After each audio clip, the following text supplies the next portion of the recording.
back again with film recaps. In this video, I'm going to recap one of a thriller films from 2022, titled Shut In. Before we get to the storyline, I'd like to wish everyone a happy and great day. Without further ado, let's get straight to the storyline.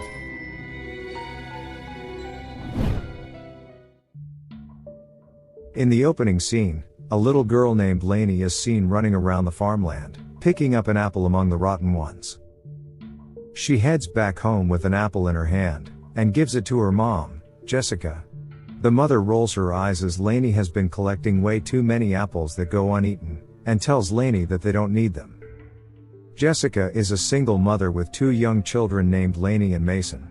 The small family lives in Jessica's late grandma's house in the middle of nowhere, and as a former drug addict, Jessica is struggling to get by and is planning to move out of town, in hopes of getting a good job and starting anew.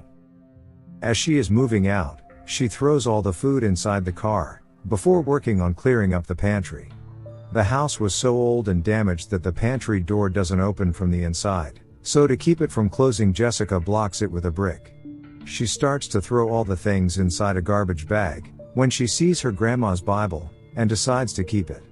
But unbeknownst to her, the brick wasn't tall enough to hold the door. The door slowly starts swinging shut, and locking her in. Lainey, listen. Jessica turns on the lights and calls for her eldest daughter, Lainey, to open the door for her, but the young child isn't strong enough to twist the rusty knob. So Jessica tries to open and kick the door, but it wouldn't budge. As soon as she notices the door's unscrewable hinges, she shouts for Lainey, and instructs her to get whatever tools she can from the red box on the porch. Lainey fetches her a screwdriver to loosen the door hinges, but she is unable to do so because the screwdriver is not the right one for the screw. After some time, we see Jessica sitting down, seemingly have given up. But then, Lainey announces that her daddy, aka Jessica's ex-boyfriend, Rob, is at the house to fetch his toolbox. With no other option, she asks for his help. This is yours. Thanks. I'm just kidding. Come on, calm down, Jessica. Rob the ex is a drug addict, and thus, Jessica gatekeeps him from interacting with their children. Case on point, he is currently high and he's brought a fellow addict friend of his, Sammy, to the house. What makes it even worse, Sammy is a convicted child molester. But despite it all, Rob still tries to get back together, saying that Jessica is too much of a snob now, because she thinks she's better than them now that she's clean. In his mind, they were a power couple back when they were both still drug addicts, and he wants them to be that way again. When she refuses his advances, he gaslights her for being an incapable mother for getting stuck inside the pantry, and slaps her. She tries reaching her phone to call emergency, but he violently scoops her up and locks her inside the pantry before she could.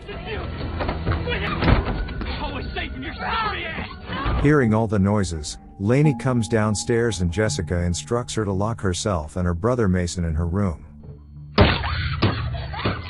Rob also doesn't stop there. He begins stabbing nails through the door, impaling Jessica's palm and causing her to scream in pain. She can also hear Sammy offering to take the kids to his place, and desperately begs Rob to keep Sammy away from their kids. Once he's done, he slides a packet of drugs into the room, and tells her that he's going to leave her locked in until she starts using again. Jessica doesn't get a response from Rob after that and hears the front door close, which means the men have left. She wraps her wounded palm with table napkins, and after a while, she hears someone's footsteps running downstairs. It turns out to be Lainey, and the daughter innocently asks her what she's doing in the pantry, and informs her mother that the pantry door has been boarded shut, making it impossible to open. The only thing Jessica could do for now is instruct her child to lock the front door, but we're not sure if little Lainey understands how to do this. To make it even worse, she can't seem to find Jessica's phone anywhere.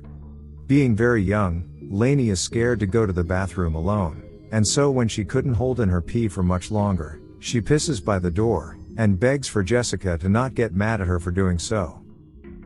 A few hours later, Lainey announces that she is hungry. Meanwhile, all the food in the house has already been packed inside her car, which Keith Rob has stolen. The only sustenance left in the house is jars of Jessica's grandma's apple butter, and a bottle of liquor. She pours some apple butter onto a plate and slides it through the door, enabling Lainey to eat and asking her to feed baby Mason too. When night comes, we can see the poor mother lying on the floor to sleep. As it turns out, Lainey is lying on the floor right outside the door, because she is scared of sleeping on her own. On the next morning, she feeds her kids with more apple butter, and realizes how bad her wound has gotten. She asks Lainey to fetch her something strong and metal, but the child doesn't seem to comprehend what she means. The little girl keeps fetching her the wrong items, which frustrates Jessica and causes her to yell. When she hears Lainey cry, she apologizes immediately. Soon after, Lainey comes back carrying a screwdriver she found outside the house. With newfound hope, Jessica starts to chip at the floor tiles despite her hand injuries. She is confident that she can get out if she keeps digging.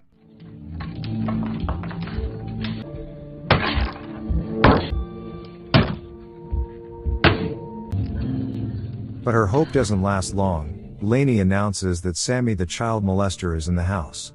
This causes Jessica to panic, so she quickly instructs Lainey to lock herself with Mason in her room upstairs. As expected, Sammy walks up to the pantry door just to rub in the fact that he's going to take Lainey, feeling like it's his right because Rob owes him money. He proceeds to climb upstairs to look for Lainey, so Jessica tries to think quickly. Jessica then announces that she has Rob's meth packet in the room with her, and offers to trade it in exchange for letting her out.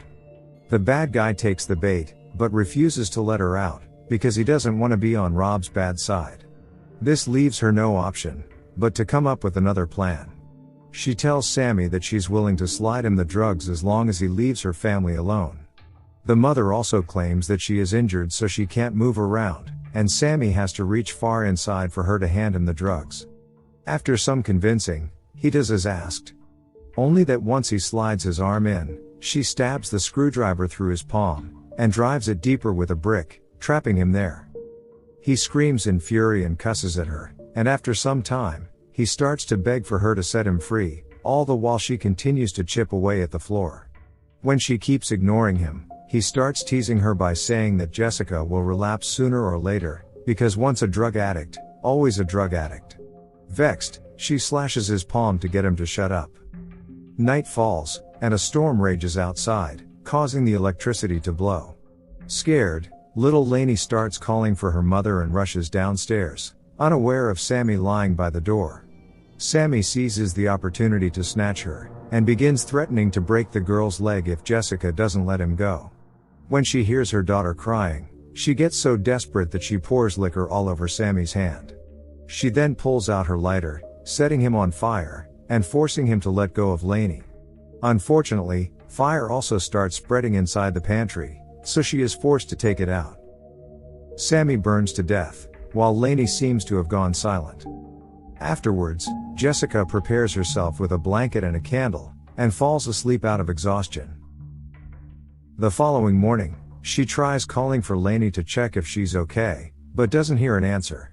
The whole ordeal takes a toll on Jessica, so she opens the drug packet, and is about to take it, but she backs out when she sees the Bible.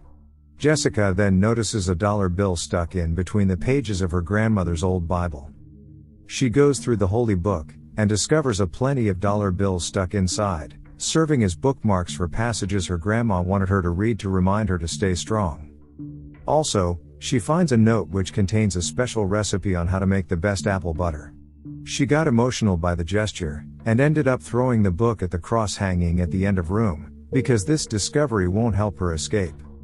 The cross breaks, and when Jessica moves to pick it up, she notices a leak in the ceiling.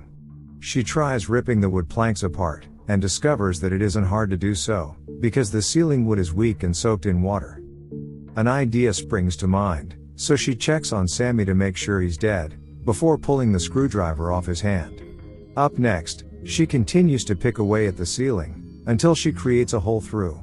It doesn't take her long to get out of there, and now she can escape to the upstairs bathroom. Pieces of apples are scattered all over the hall, and the bedroom door is locked shut, forcing her to break in. Once inside, she witnesses how the bedroom is a mess, and there is a mound buried underneath layers of blankets. She prepares for the worst as she uncovers the blankets one by one, until she finds her 2 children there, lying still. Mommy, Mommy! Mommy, Mason. Mommy, hello. You're such a good job. Mom, I'm hungry. Luckily, Lainey and Mason were just sleeping. The kids were hungry, so she takes the children downstairs, and takes Sammy's motorcycle keys. However, the storm is still raging outside, and Rob took away her car keys so she couldn't drive away with her car. She figures there's a chance it might be unlocked, so she makes a break for it, only to discover that the doors are indeed locked. This leaves her with no option, but to break the door with a brick to fetch some food. But as they rush back inside, Lainey dropped her animal crackers. The little girl later begs for Jessica to fetch the animal crackers for her. As the mother goes outside to please her daughter's wishes, we see Sammy standing at the window, meaning that he's still alive after all. Jessica panics, and tries to get inside, but he's locked the door. She grabs the stone and uses it to smash the glass in the front door. Once she's in, she follows the sound of her children's cries upstairs, and finds Sammy holding baby Mason and a knife. He threatens to gut the baby, while Jessica begs him to change his mind, but this time Sammy is looking for revenge. Just in time, Rob shows up, pointing a gun at Sammy, and scaring him into letting the kid go. Jessica takes her kids to safety, while Rob thinks that Sammy had done something horrible to his children, so he shoots the guy dead. He then asks her for some money, so she tells him that her grandma left some in the pantry. The man breaks the door open, and starts collecting the money from the floor. Jessica then asks him to let her and her kids go, but he won't let her.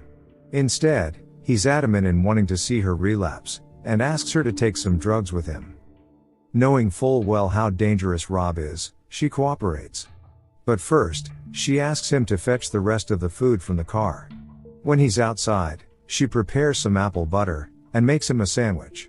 Rob seems absolutely excited once he's back inside, because he thinks Jessica is warming up to him again, and has agreed to relapse and become drug addicts together like old times. He devours the sandwich, and goes to prepare the drugs for them. Since they don't want the kids to see, they go to the living room, and Rob goes first, injecting drugs into his system. Jessica tries to buy some time, by saying that she isn't ready to take drugs again. This annoys the man, so he points the gun at her, and violently manhandles her, while forcing her to tie her arm and inject the drugs. And then suddenly, the drugs he injected is starting to take effect. Jessica takes the opportunity to run when Rob wobbles. She runs upstairs to the bedroom, and as a last desperate attempt, she thinks about jumping out the window. But Rob catches up to her, and pins her to the wall, about to inject her by force. Just in time, all the drugs in his system gets his body to shut down, as he starts hyperventilating and crawling across the room. Jessica reveals to him that she put the meth inside his sandwich, and now he's overdosing. Furious, he threatens to kill her still, so she pushes him out of the window, killing him. The next scene shows a time jump. Jessica has changed her mind about moving to a new house, and decided to stay in the house she inherited from her grandma. She now makes a living by making homemade apple butter, and life seems to be looking up for her because she has made up her mind to never relapse again. The business is doing well as folks in town seem to love her apple butter, thanks to the recipe left by her late grandmother. And thus, the small family lives happily ever after.